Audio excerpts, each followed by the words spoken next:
Welcome back to the Paddle and Fin Podcast Network. We're brought to you by Pelican, built tough for all situations. Go to pelican.com. Yak Gadget, for all your fine kayak fishing accessory needs. Go to yakgadget.com. Eastport Marina, on the beautiful shores of Dale Hollow Lake, for all your lodging, kayaking, and fishing needs. Go to eastport.info. Now let's get this show started. What's up, guys? Welcome back to the Bass Thumbs Fishing Podcast, where we are constantly trying to keep our thumbs ripped up. Tonight, got a pretty special episode. Got Marvin, Mobbin Outdoors from up north. Going to be talking about the Native Watercraft Tournament coming out here to Lake Berryessa. Really exciting that Native Watercraft chose to come out here to California. Can't wait to see how that event goes and wait to hear the details that Marvin's going to share with us tonight. Also got Scott Savko, the champion from this past weekend up at Lake Pardee for the California Bass Nation Series. Cannot wait to see how he broke down that lake. He caught a giant smallmouth, and he just had a really incredible day. He caught over 90 inches, and I just can't wait to hear him break down his key to success out there at Lake Pardee. But a couple housekeeping things. Can't wait to go up to Dale Hollow at the end of this month and fish the I'm having a brain fart. Fish the Paddle and Fin event out at Dale Hollow in Tennessee. Me and my wife are going to be flying out there. If you guys are interested in that, make sure you guys head over to TourneyX, type in Paddle and Fin, and if you guys are in the surrounding area, come out and join us. It's going to be an incredible 2-day event at the Eastport Marina out there at Dale Hollow. So if you guys want more information about that, just go ahead and head over to paddleandfin.com, and there's some information over there as well. Let's see what else we got going on. We got KBF trail event coming out to Roosevelt here next weekend, I believe. Looks like there's about almost 40 guys signed up. So if you guys are interested in going out to Lake Roosevelt and fishing with Bryce Gibbs, and I think Fluke Master is going to be there as well, go ahead and hit up Bryce Gibbs from Arizona, and he will point you in the right direction for Lake Roosevelt coming up. We got Lake Oroville coming up for Yakabass. We got SoCal Kayak Anglers having their membership drive down at Lower Otay. They have over 62 anglers signed up right now for Lower Otay, which is an awesome turnout for them. I'm really excited to see how that goes. Unfortunately, I got to play dad mode this weekend, and my kid just started T-ball, so I got to be that T-ball dad out there in all my professional baseball gear with my Oakleys on, watching him hit bombs. So looking forward to going to that with my son. But best of luck to everyone out there at SoCal Kayak Anglers this weekend, and can't wait to see how that all turns out. There's a lot of new faces, which is always awesome to see some new anglers hop into the scene. Let's see what else we got going on. We got the Delta tournament coming up here in the next couple of weeks, March 26th, 27th for the ABA.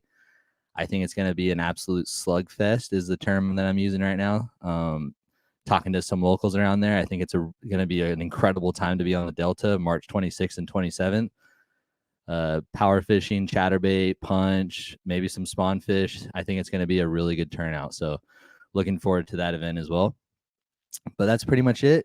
Other than that, going fishing this weekend, heading over to Lake Paris for a couple hours this morning, and just going to go fun fish. But other than that, let's bring on Mr. Marvin Outdoors. What's up, Marvin? Hey, thanks for having me, bro. Yeah, dude, no problem. You know what's funny, dude, is I don't know if I ever told you this or not, but I would say 2 or 3 years ago, maybe, dude, your YouTube was like on fire.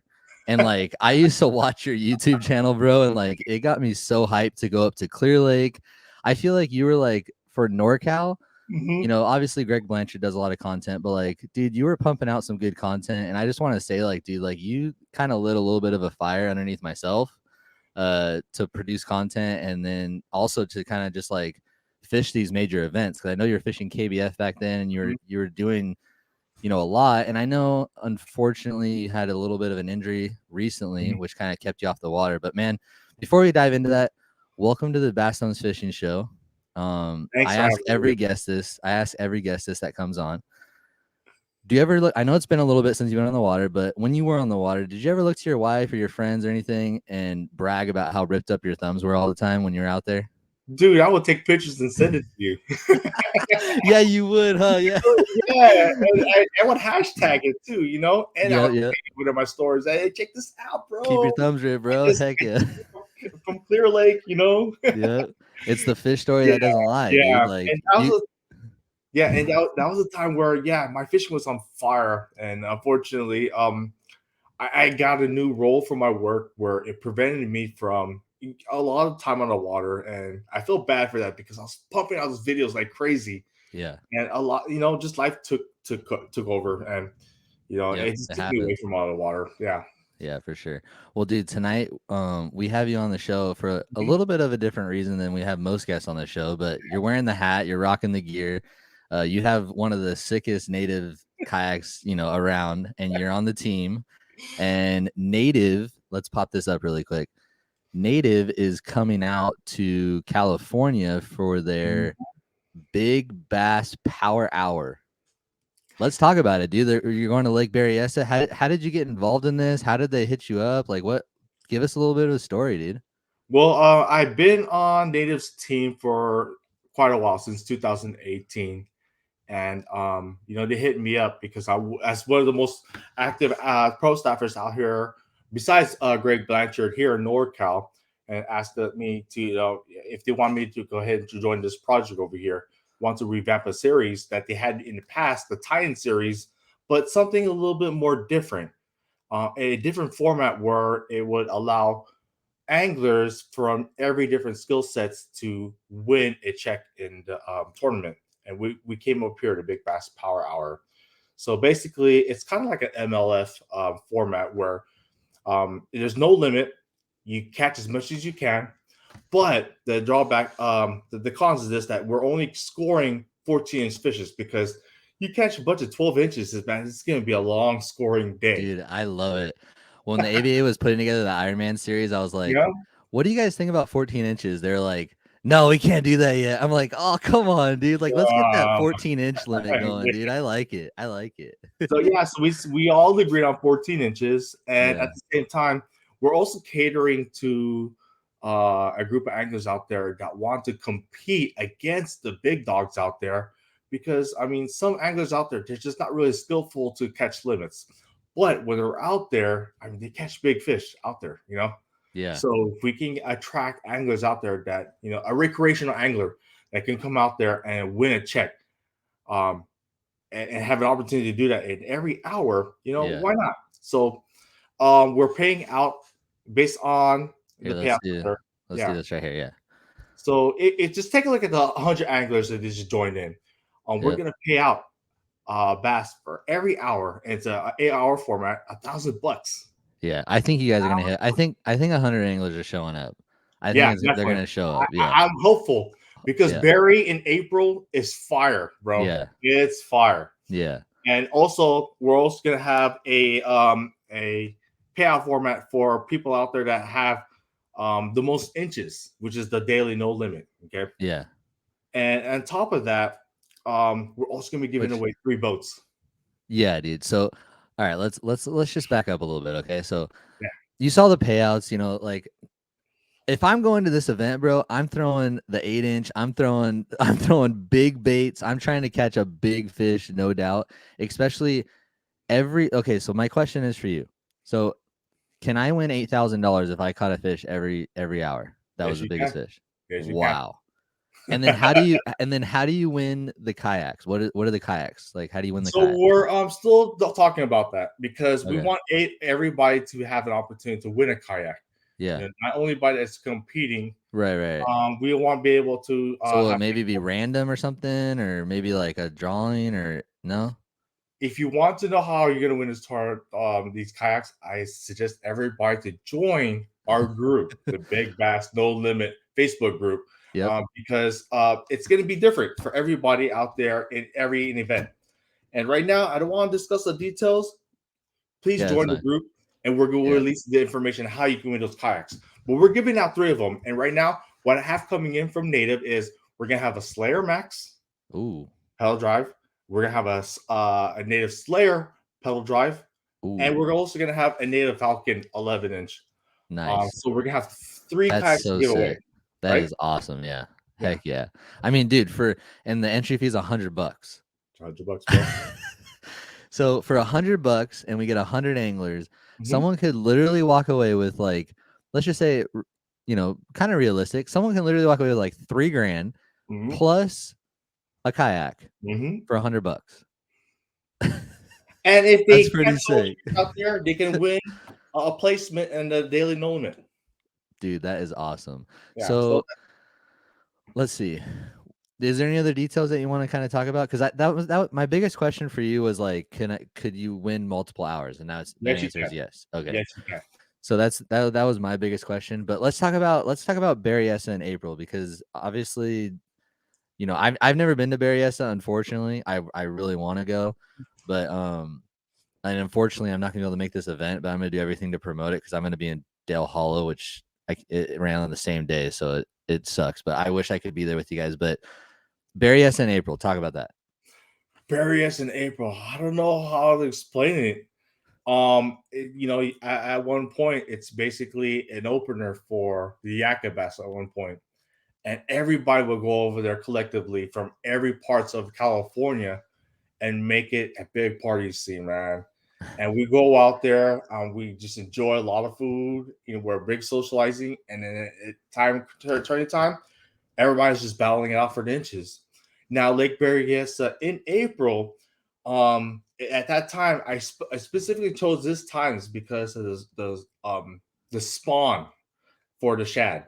The Yeah. spawn of shad are everywhere. If you can find a spawn shad, what happened is that the feeder fish, the bait fish, the shad, they would go around and you'll find these big bait balls right on your finder, Yeah. but they're on the shore.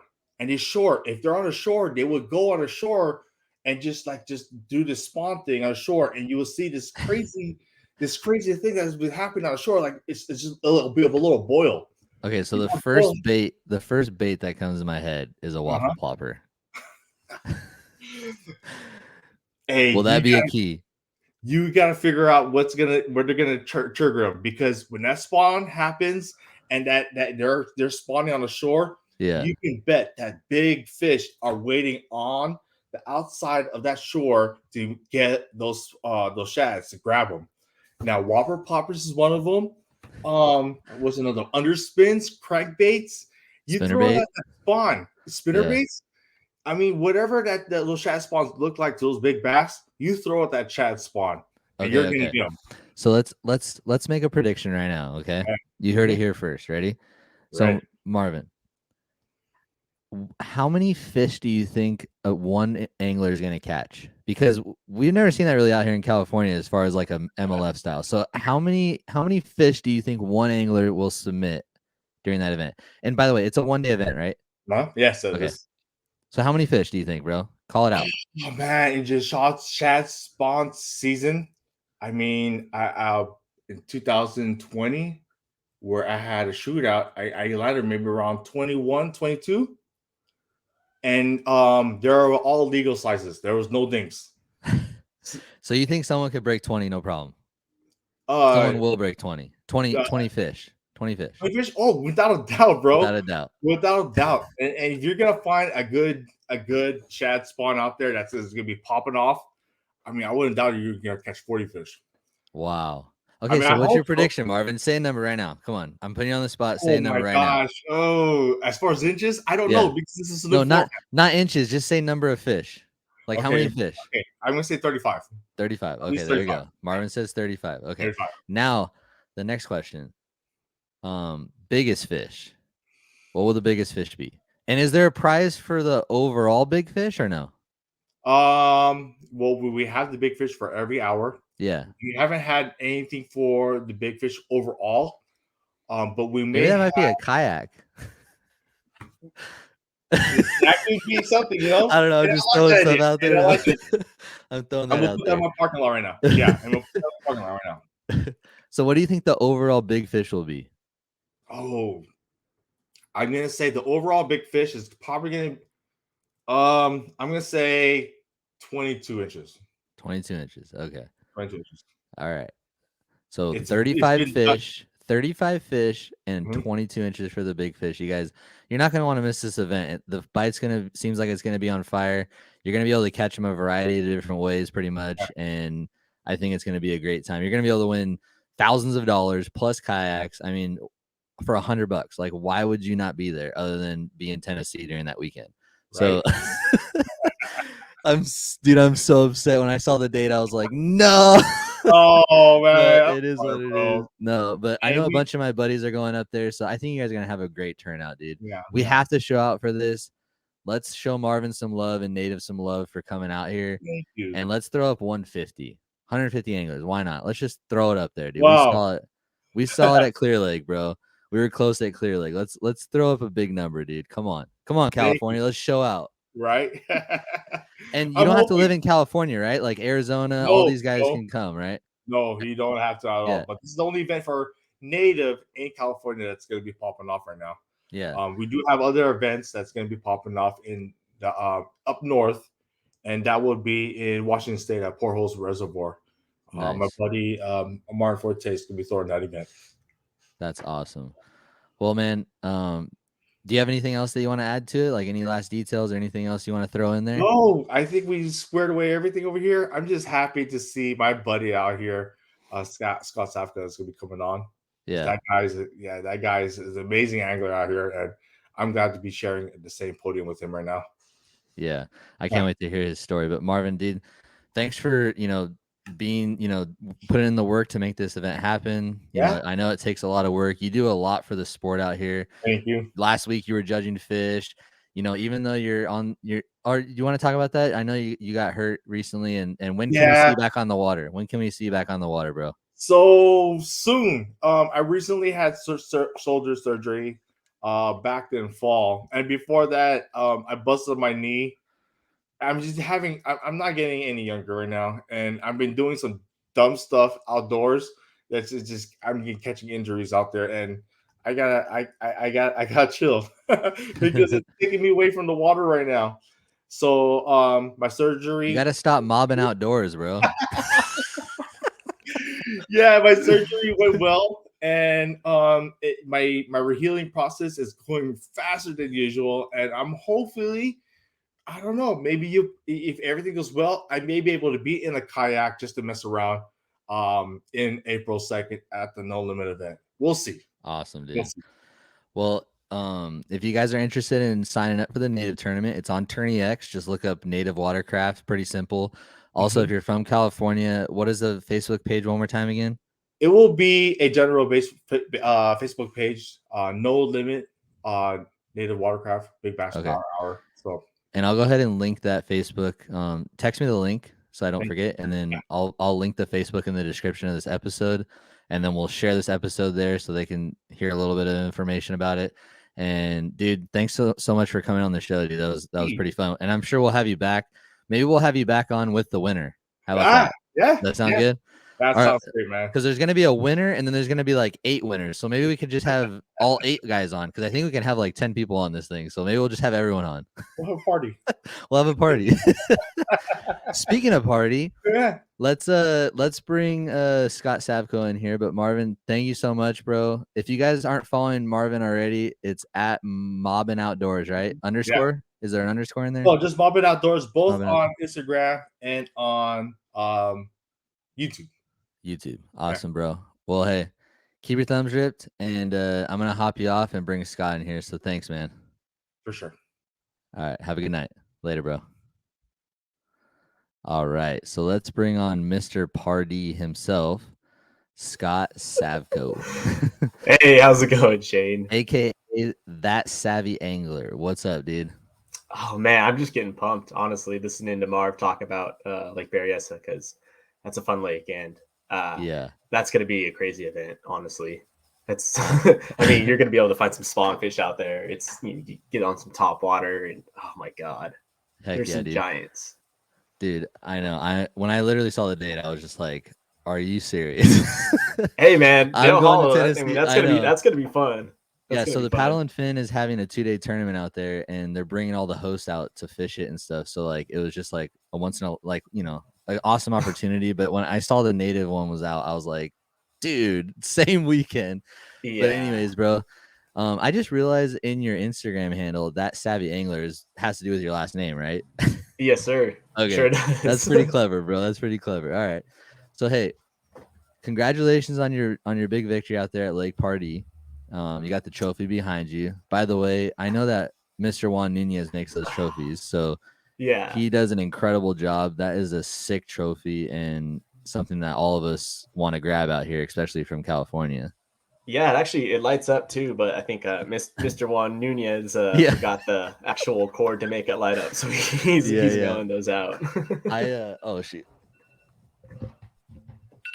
I talked to Juan after the event. He had a little bit of a rough go out there, but yeah, I'm sorry, Juan, if you're listening, but you'll be back out there, buddy. But anyways, it was tough. Honestly, it wasn't the bite wasn't wide open or anything, so it was tough unless you like found the right spots. I feel like. Yeah. Well, let's go ahead and we'll dive into it in a second. But first, Scott, welcome to the Bass Zones Fishing Show. Appreciate you joining us tonight. Yeah, no problem, man. Thanks for hopping on with us. So, one thing that I kind of allow everyone to do when they hop on the show, especially for the first time, 'cause it's the first time we've had you, and I'm sure it might not be the last based off of your last performance. But why don't you just talk a little bit about who Scott Savko is, and another thing that we really like to hear too is like what kind of kayak you fish out of and how you fell in love with kayaks fishing or bass fishing in general. So go ahead and just take the floor, man. Yeah, Scott Savko. Yeah, so I'm from Southern California actually. I'm from this little town in the middle of nowhere called Ridgecrest, California. It's just east of Lake Isabella. I think you may have heard of that lake or fished that lake before, but so tiny town. Got a job after college up in Petaluma. I'm a geologist, so I was working for this environmental geology company, and that's where I kind of really like started learning how to bass fish. I had no idea that bass fishing was even like a thing. Like it was like I didn't know people did it professionally. All I did down south was up in the Sierras, doing trout fishing up in the streams and those lakes up there. Yeah. So once like I moved to Petaluma, moved to that area, I started looking around for lakes and everything, and found out that okay, like basically everything around here is bass fishing. Right on, I've never really tried to bass fish before. And so that's kind of where like I started falling in love with it. Just that addiction of like just walking the bank and like with plastics, with like little crankbaits, like just like the looking back on it now, just the weirdest things, just like the weirdest techniques. I totally hear what you're saying. Yeah.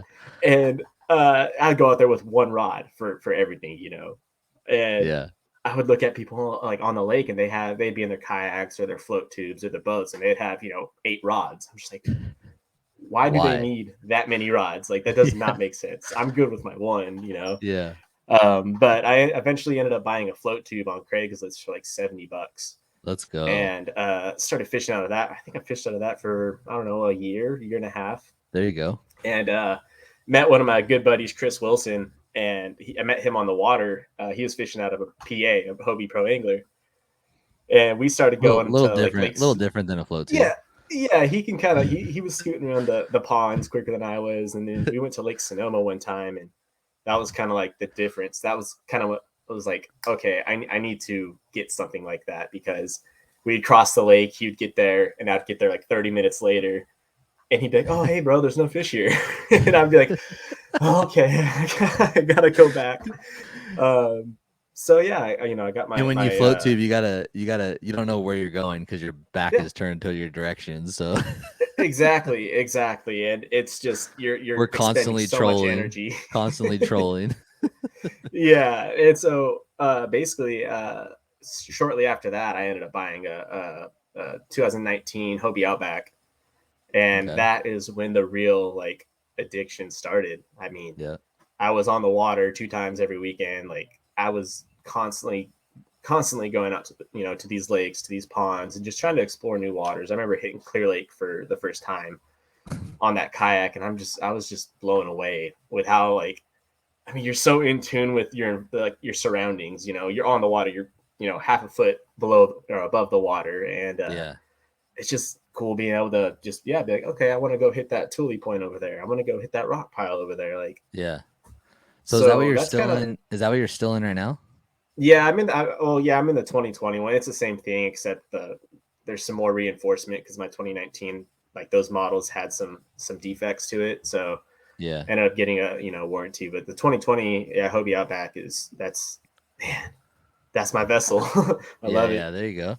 So is it motorized or not motorized? Yeah, so I just picked up I think it was October of last year. I picked up one of the Newport NK 180s.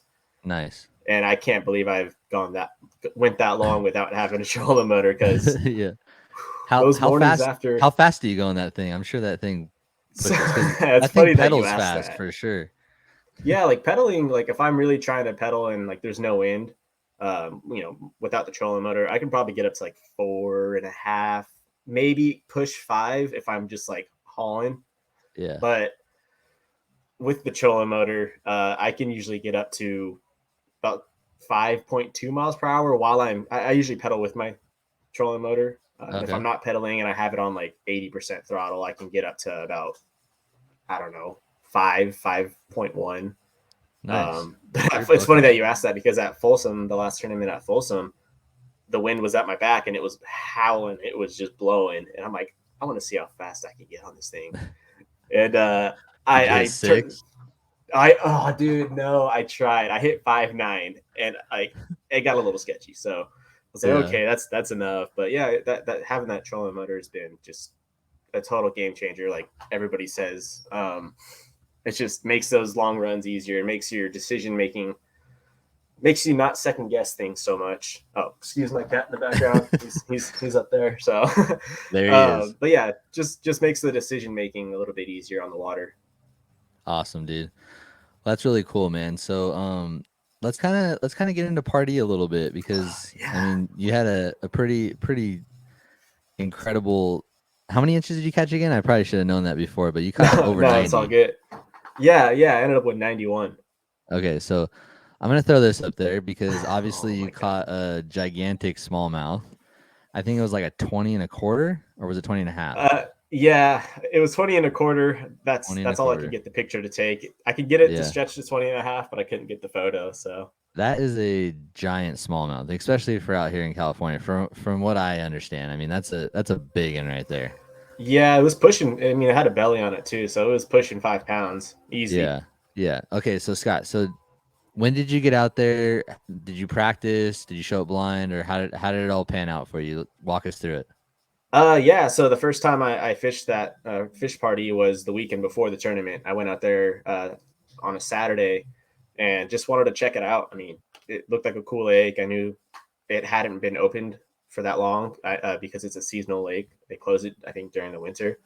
Yeah. So I knew it was a smallmouth lake. I was excited for it. I decided to. I don't know if you're familiar with the shape of the lake, but basically, there's like one river arm that comes in, and then it opens up to like an elongated main lake. Yeah, I kind of saw. So you have like a north and a south. Yeah. So I decided to go ahead of. I heard there's like a giant mountain in the middle. I think I found it. I didn't know about that, but I think I found it. Yeah, one told me he was in the middle, and like out of nowhere, like literally it got like 1 foot of water. Yeah, it's out there. I think I was on like the flank of it because I was trying to go. Yeah, I was crossing the lake at one point and found it. I'm like, oh, this is interesting, you know. Okay. But yeah, so that Saturday, the weekend before the tournament, I decided to head upriver and just go check it out because on Google Earth it looked really nice, it looked really fishy, and I get out there and it was very nice. It was very fishy. Everything you looked at, you're like, that's gonna hold fish. And at first I was like, this is great. Typical California. Everything looks right, awesome, right. Especially especially like those highland reservoirs. Yeah. So at first I was like, yes, this is awesome. And then I started to kind of realize like, okay, this is, it started throwing me for a loop a little bit because I'm like, okay, I'm not really marking a whole lot of fish. There should be fish here.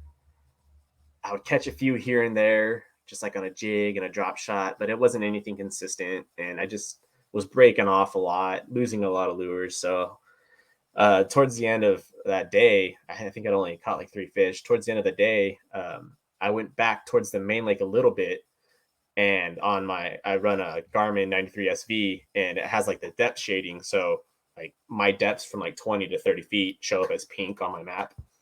And I saw this island offshore, maybe 200 yards, that had, this nice, it got up to like 20 feet. I'm like, okay, let's check that out before we go back to the boat launch, and saw a bunch of spaghetti in that spot on my graph. So I'm like, okay, this is the most fish I've seen all day. Let's try to catch them real quick and see what they'll bite on. And so I, I just video game fished them up with a drop shot and caught like 3 or 4 really quick. I'm like, I'm going to start here on the tournament if I don't find anything else, Yeah.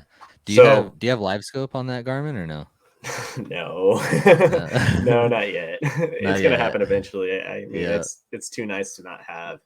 Yeah. Especially with all that money. But yes. How much money did you win? It was $4,000. Yeah. Yeah. $4,000, So I mean, I could buy one, or I could be like financially responsible and like maybe pay off a few things. Nah, dude, just buy it. Just buy it, bro. It's not even like you're buying it, bro. Like Anthony Garcia and all these other guys that were there are buying it for you, dude. Don't even worry about it. Thanks, guys. Appreciate it. Thanks, guys. It'll happen.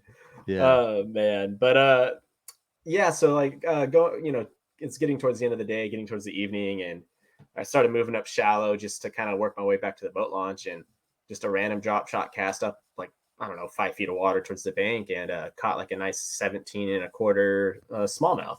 So I'm like, nice. Okay, it's weird, like it was just a random cast. Why is this fish here?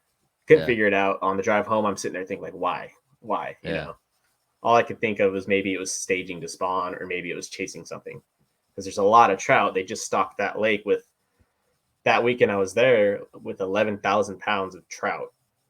And 11,000? The weekend of the tournament, yeah, 11,000. Mm-hmm. Not 11,000. You should have seen the boat. No, 11,000. Oh my god! You should have seen. Dude, we get our lakes out here. They put in 1,100, and everyone's on the shoreline, dude. I can't even imagine 11,000, bro. Oh, it was insane. Just seeing all the people by the boat launch, like along the shore, just bank fishing next to each other. Did you catch any trout? On tournament morning, I actually caught one. Yeah, I bet. Yeah. So yeah, I ended up. So there's an off limits period from basically like the Monday before the tournament all the way through Friday, all the way through Friday. Yeah. And it's official practice on Saturday.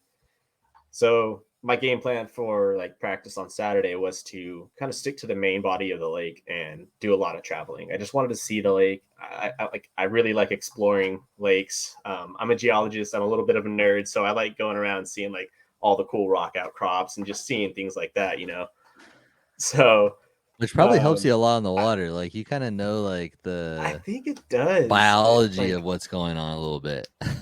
Yeah, like I just like, okay, there's this rock is angling that way, so underwater it's angling that way. Maybe the fish are set up on the left side of the rock rather than the right side. I mean, does it work? Man. I don't know. Whatever advantage we can get, right?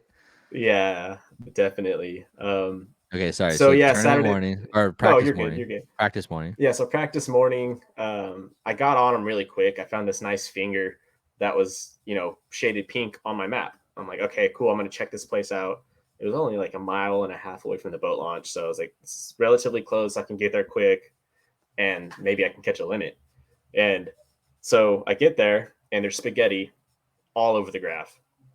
And I'm like, okay, cool. So I throw out a drop shot right away, catch it.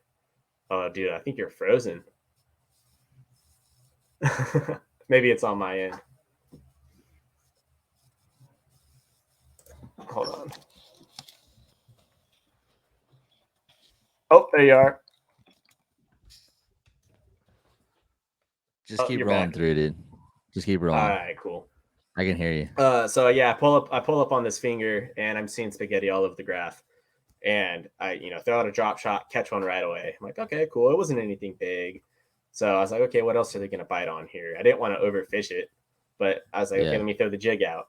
Threw the jig out and got a bite pretty quick. I'm like, okay, like this is my spot A. I was like, okay, this is the first spot I'm going to come to, try to catch a limit and go from there.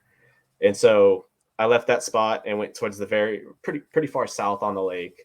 and I was trying to find the same structure, the same features that I was just fishing, and couldn't really find too many spots. I went across basically to the east side of the lake, of the southern end of the lake, and I was trying to head towards this area where on my graph it showed pink. So I was like, okay, that's what I want to see. But on my way there, I ran across a spot on my fish finder that said it was 50 feet, like on my graph or on the map, but on my actual graph it was showing like 30 feet, and I was seeing fish all over it. So I was like, okay, like let's see what we can do here, you know. And those ones were a little bit tougher to catch. I mean, I was sitting there maybe 15, 20 minutes before I actually got a bite, and I pulled one up, and I'm like, okay, cool, like this will be my spot B. And by this point, it's probably getting around 1 o'clock, and I decided to head up shallow because the water started warming up. It went from like 51 in the morning to about 53, 54 in the afternoon. So I went up shallow, tied on a swim jig, and I just wanted to see if there's anything roaming.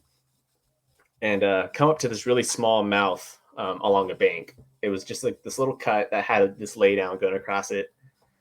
Threw it a couple times across this lay down, nothing. Threw it out a little bit deeper, and I'm kind of just sitting there looking away, reeling it, and all of a sudden just think, just laid into one. I'm like, oh no, like this isn't good.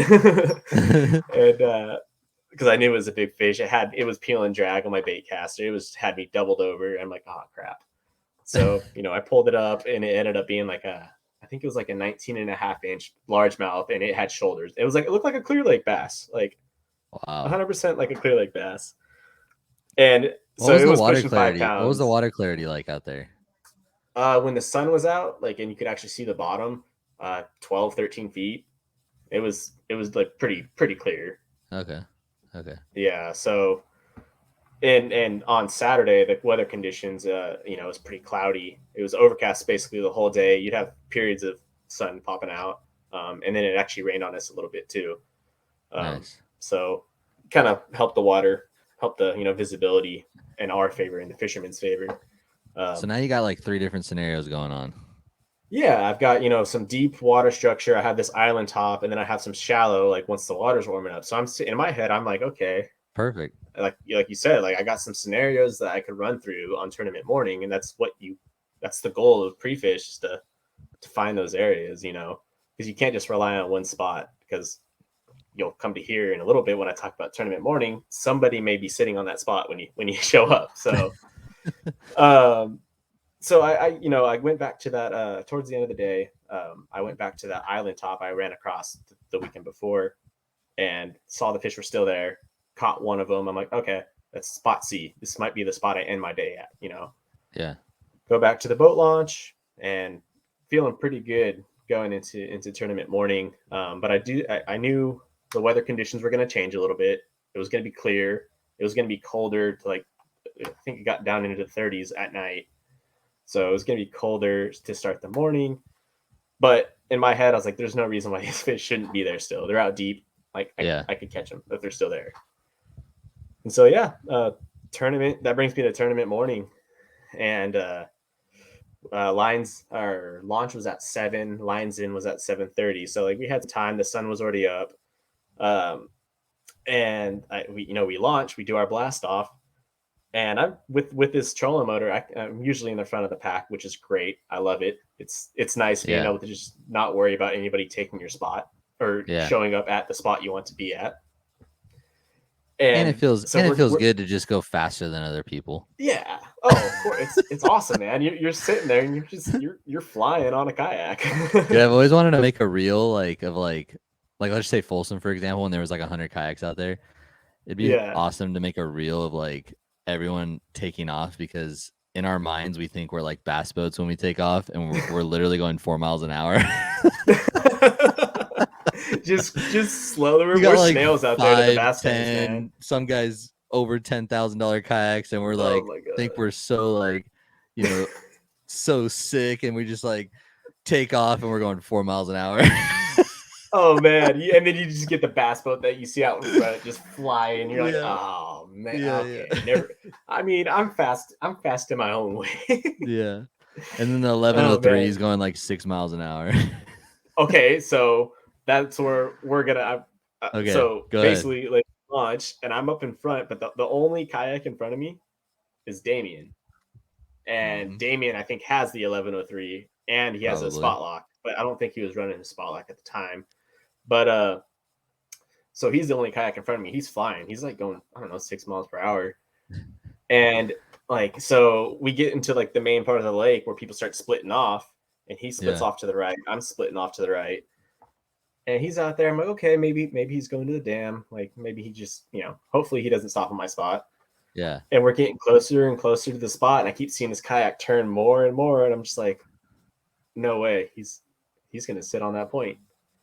And sure enough, we get to the spot and he's sitting there and I see him drop his bow mount for spot lock. And I'm like, no, like the only person in front of me. And so after that, I was just kind of like, okay, it was one of those like kind of moments where you had to sit there and you're like, okay, like regroup. What are you going to do next? Because Yeah. that can either make or break your day right there. Like you can either let that affect you, or you can, just put your head down and fish. By the kind way, of thing. really quick, Scott, the fact that you just said a kayak guy was going 6 miles an hour with his rear mounted motor, and then he gets to the spot and drops his bow mount trolling motor. That is where our sport Technology, is man. at. We got two motors now, which I love that Bass or California Bass Nation, and I think Wild West too, is doing Yeah. two motors, which is it's just kind of cool to just why not? And If we have the capability to do yeah, it, it's great. Yeah. and I cannot believe like we literally have that right now. Like I still look at my motor guy and I'm just like, dude, I can't even believe I can spot lock on a kayak. But like the fact that now like we have an outboard basically and a bow mount, like I don't know what's next.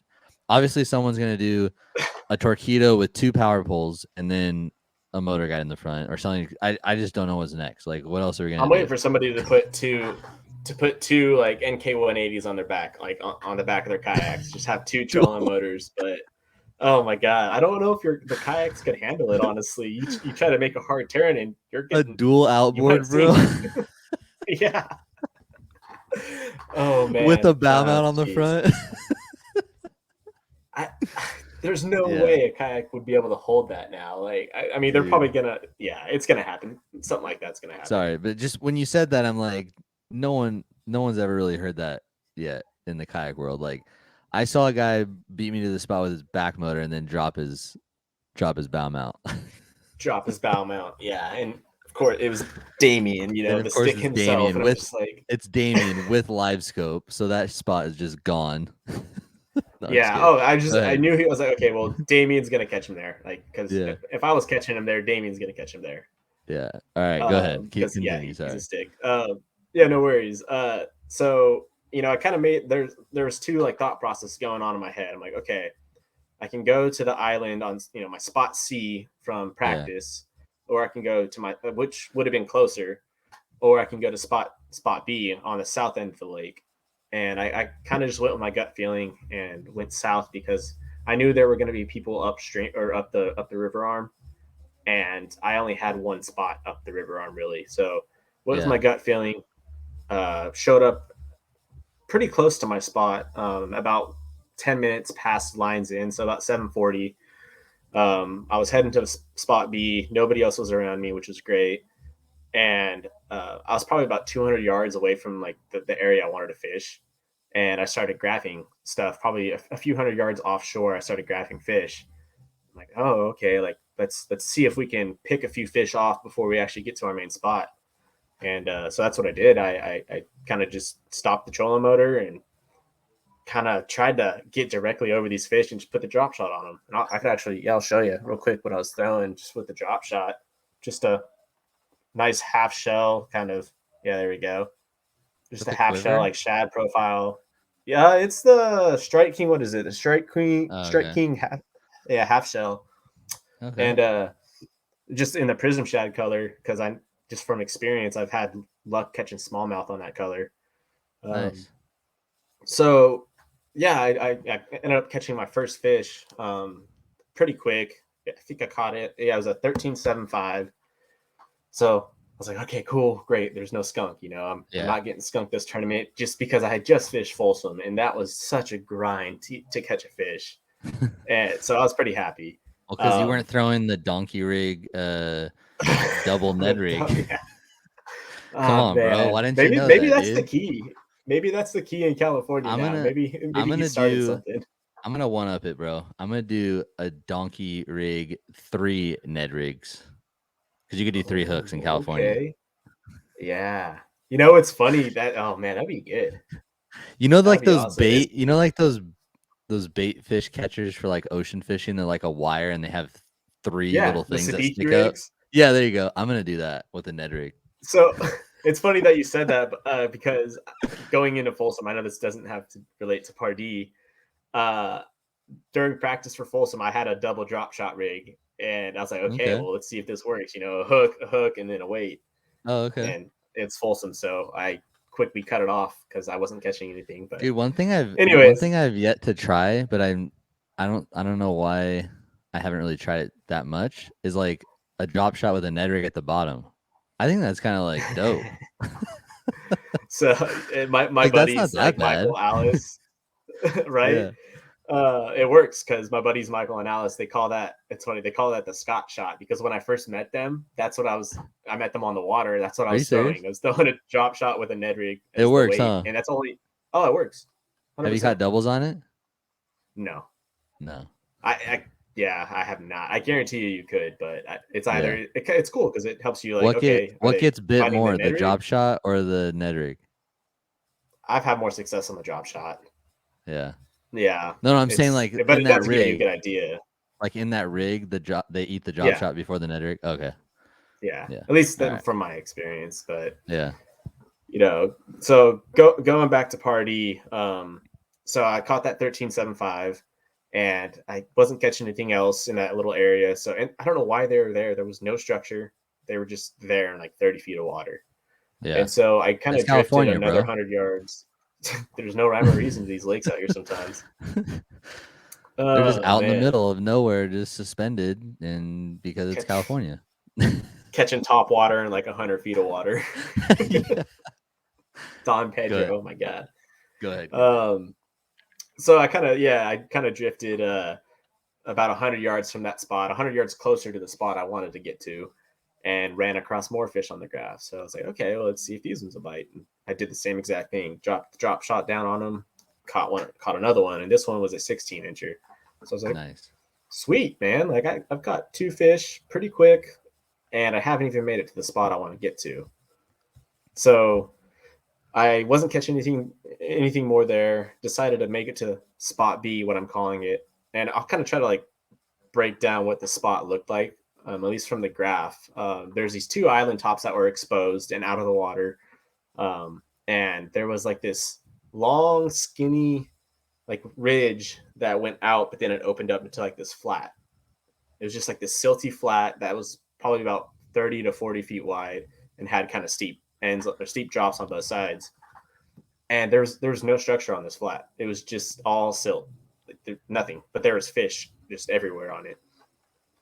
So that's kind of like the area. I don't know why they were there, but that's where I was fishing. Yeah. And so I'm throwing the drop shot around. I'm not getting bit.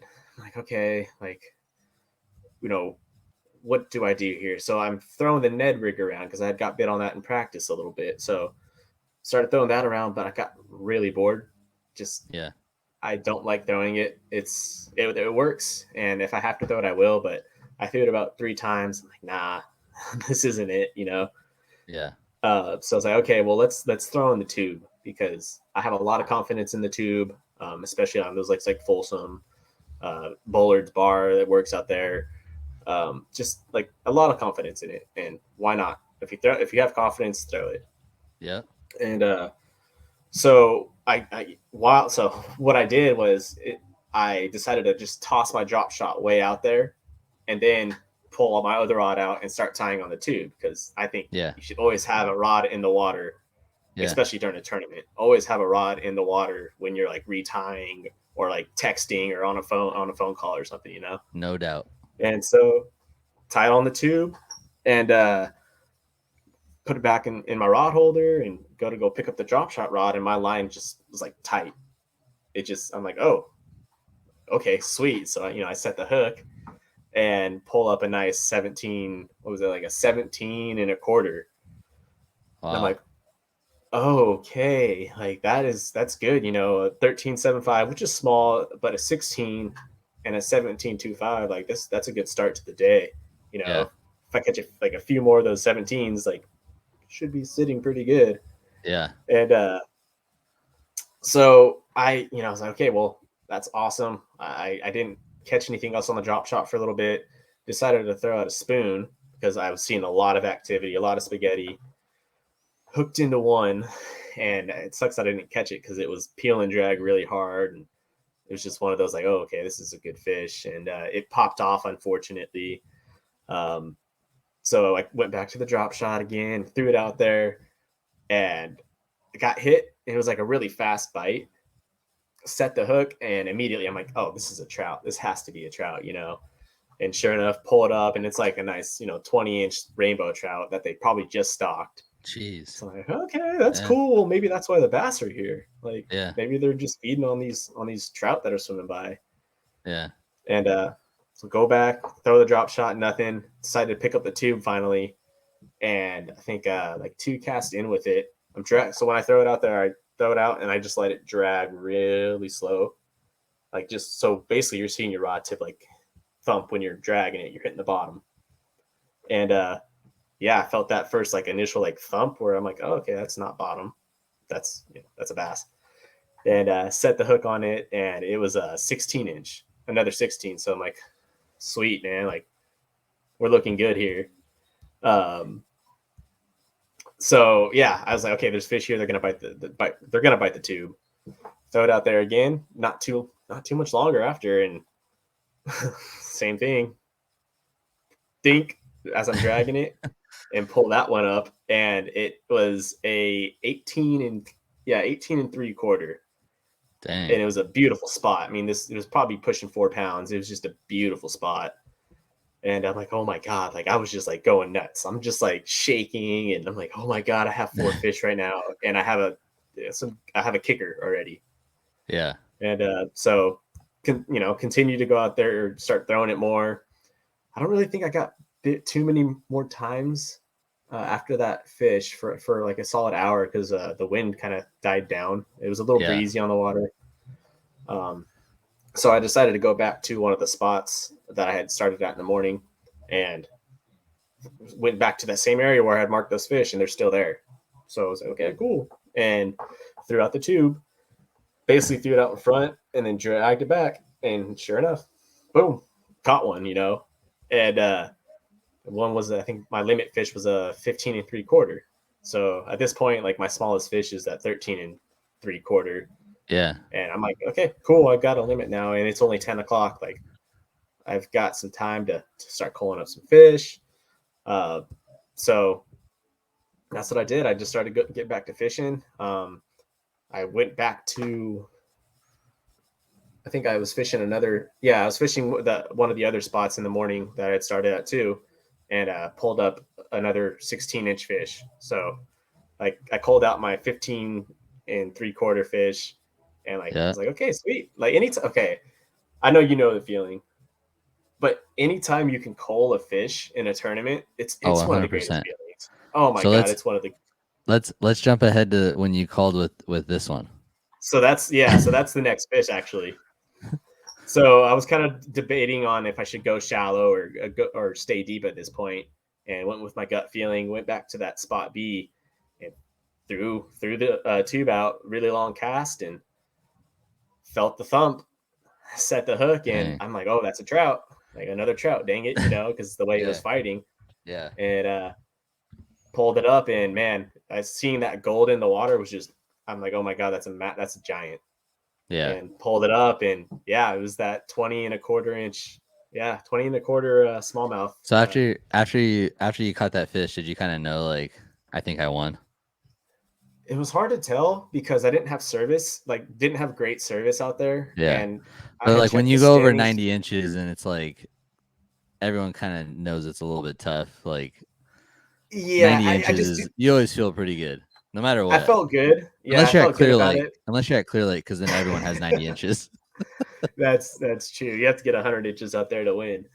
Oh man, but yeah, I felt really good about it. But I just, I knew a lot of people hadn't submitted fish yet. First place was 79 inches, and I was sitting at like 89 at this point. So I'm like, okay, like Yeah. I should be up there. Yeah. And then caught a few more small ones out there. Decided to go shallow, and I went back to the same spot where I caught that 5-pounder in practice. Yeah. And I'm like, okay, let's see if anything's there. Threw the swim jig a few times, nothing. And then I just decided again, what I'm trying to go with your gut on the water. It just helps out so much. I decided Yep. before leaving, like, let's throw the drop shot up there. Let's see what happens. Let's just make sure there's no fish there. Yeah. Threw the drop shot up there. I think second cast, dragging it out, and felt another bite. Set the hook, and it was an 18 3/4. Wow. Really small or really skinny emaciated fish, but it was an 18 3/4 largemouth. And at that That's point, I'm awesome, like, dude. okay, like I think I got this, Yeah. And yeah, so that was the last fish I caught for the day, and or last key, coal fish I caught for the day, and went then back to the boat launch feeling pretty good. And then fast forward to the awards, and bam, Yeah, first man, place. that was yeah. I was first time. I was gonna look up Tourney X, but yeah. So is this your first place or no? Probably not. Yeah, my first actual first place. Yeah, there was Yeah. some controversy in Okay. 2020 about one, but So dude, that's incredible, man. Because like last year for me, like my first time taking first place was at the ABA tournament down in Otay, and like it just feels so good to kind of get under your belt, huh? Just like I got one under my belt. I don't have that hanging over my head anymore, and huge weight off your shoulder. Yeah. Huge weight off your shoulder. And a decent, but yeah, it feels really good to do that too. Yeah, that's awesome. Yeah, dude. exactly. That's super cool, man. Well, that's interesting to hear how you dissected that lake, and throwing the tube on a silt bottom is one of the things that helps you. So what kind of tube is that? If you want to share it, so since you're showing it's funny that it's funny. This tube actually, I'm not really sure the brand. I think it might be a Dry Creek Outfitters, but this tube was given to me by Michael Bray. The beginning of 2021, and I just had it in my tackle box because he's the one who kind of showed me how to tube fish on Folsom, and I just grabbed it out of my tackle box for the tournament and started throwing it and started catching fish on it. So I got to kind of give a shout out to him. And it's on how I have it rigged is there's a 1/4 ounce ball head jig in there. I use the Hawkeye's lure one. Has a really sharp hook, but yeah, just kind of drag that on the bottom, and yeah, it works. So you just drag it, no popping, just dragging. Every once in a while I'll pop just kind of mix it up, see if I can get their attention. Yeah. And if it gets hung up, I try to wiggle it a little bit and if I can pop it up, then I'll let it sit. Yeah. Just because there might be a fish just looking at it, wiggling. Yeah. And as soon as it pops up, but yeah, it works. Well, man, dude, congratulations, dude. I mean, Scott Savko, I've always seen on the leaderboard. Like you're always I feel like you're right there in contention quite a bit for sure. So I'm sure, like you said, it just feels good to get that win underneath your belt. But I mean, the more times you put yourself in contention, it's bound to happen, and it's awesome that it did for you out there at Pardee. So what's next for you, Scott? What do you got going on this year? Yeah, so there's a lot of tournaments going on this year, but the next one's the Yakabass event up at Oroville. So I'll probably go out there this weekend and pre-fish for it. But after that, we have the ABA event on the Delta the following weekend. Yeah, and then that native event is the one. I think it's the next weekend. So yeah, I mean it's gonna be. I know. I was borderline maybe not going to go to the ABA Delta tournament just because I'm going to Tennessee the next weekend. Yeah. But the more and more I thought about it, I have to go. Like the Delta during that time, I have to go. Yeah. So I got to go experience it. I'm not excited about the Delta just because I've never had a good tournament there, but I think it's going to change this year. So yeah, just try to stay optimistic about that. I feel like, well, this is only going to be my second time ever on the Delta, and I've never been in March. Oh, wow. But when I hear that there's a chatterbait bite and maybe a punch bite, all I need to hear is that there's a chatterbait bite, and my confidence just goes through the roof because that's like something that I throw with a lot of confidence. So I literally won't take it out of my hand the entire day. So I as soon need as I hear that, I need to experience that kind of bite with a chatterbait because I don't have yeah, confidence in it. yeah, dude, it's yeah, you got to just throw it, man. You got to just like Yeah. dedicate to it, and you just got to throw it. Obviously, the right lakes and stuff, because it's not everywhere, but when it is, it's so fun, dude. You can't take it out of your hand. It'll That's the happen. thing. You can't take it out of your hand. It'll happen. Yeah. Yeah, but don't throw it at the Delta because it's not gonna work there. It doesn't work. Yeah. Don't try to punch or don't throw any swim jigs either because they don't work. Yeah. But that's awesome, dude. Well, hey, I'm looking forward. I'm gonna be at the Delta, so hopefully we'll come across each other. We'll see because it's a big lake. We're gonna be at Contra Costa, but I think we got like 8 ramps that are open. So Yeah. I yeah, have no idea where I'm gonna go either. So I think I'll be in Discovery Bay. So that's where people did well there last year. So yeah, I think it's I'm hit gonna or go to miss. Discovery Bay. So we'll see what happens. But anyways, dude, it was a pleasure to have you on the show, man. Thanks for coming on and sharing your experience out there, and congratulations again. Is there anyone that you want to thank or anyone that you actually before you go, Scott, 1 second. Let's do a realistic goal for yourself for the year, and then let's do an unrealistic like dream goal. Okay. So what's your like realistic goal this year? You kind of I already met one probably. yeah. So Yeah. that was Yeah. winning a tournament was my goal this year. Like winning one tournament was my goal, and I've actually been kind of thinking about that as of late. I just want to consistently fish well as a realistic goal. Like I just want to consistently fish well. I fished pretty sloppy last year, and it cost me some money in multiple tournaments. So I just want to be consistent. That's my realistic goal. Nice. My unrealistic goal is I want to win every tournament, but Yeah. I want to. Yeah, I want to win the big tournaments. I want to win those big payout tournaments like the West Coast Championship or even these CA Bass Nation or a TOC or actually Angler of the Year would be kind of the unrealistic, but I think it's realistic. I think it can happen. See me okay? Look a little frozen right now. I can hear you. Yeah. Yeah, you're Sometimes frozen. my I can hear Wi-Fi, you. dude. You can hear me? I'm frozen. Yeah, I can hear you. Oh, there you are. Okay. Yeah. Okay. No, but one thing that I have for you too before you bounce, do you have any aspirations to like if you qualify to go to Knoxville next year, for the Bass Nation Championship, are you going to try to go or like what is Oh yeah. Yeah? All right. Yeah, that's the goal. Yeah. I really want to fish that event. Seeing like Greg Blanchard, Mike Ensign, and Trent Hoover out there from California, they put on a show out there Yeah, out in they South did. Carolina like last week. Yeah. So kind of Yeah. lit a fire underneath me to get out there. Yeah. You just reminded me, dude. Congratulations to Greg Blanchard for making the top 10 and he got to walk on the stage. Trenton and Mike, you guys did phenomenal catching limits, being in contention. I think top 30 for both of them. You guys all just showed out. So huge shout out to you guys. And I think I'm going to try to have you guys on, or I'm going to try to have them on here in the next few weeks just to talk about it. I know that they're going live, I think tomorrow night on California Bass Nation. So it's going to be cool to it's going to be cool to hear their trip. But man, Scott, thanks for coming on. Is there anyone that you want to thank? Any sponsors? Anyone that supports you? You want to plug yourself in now? So yeah, definitely. So Death Rattle Taxidermy, they're a taxidermy shop up here in Northern California.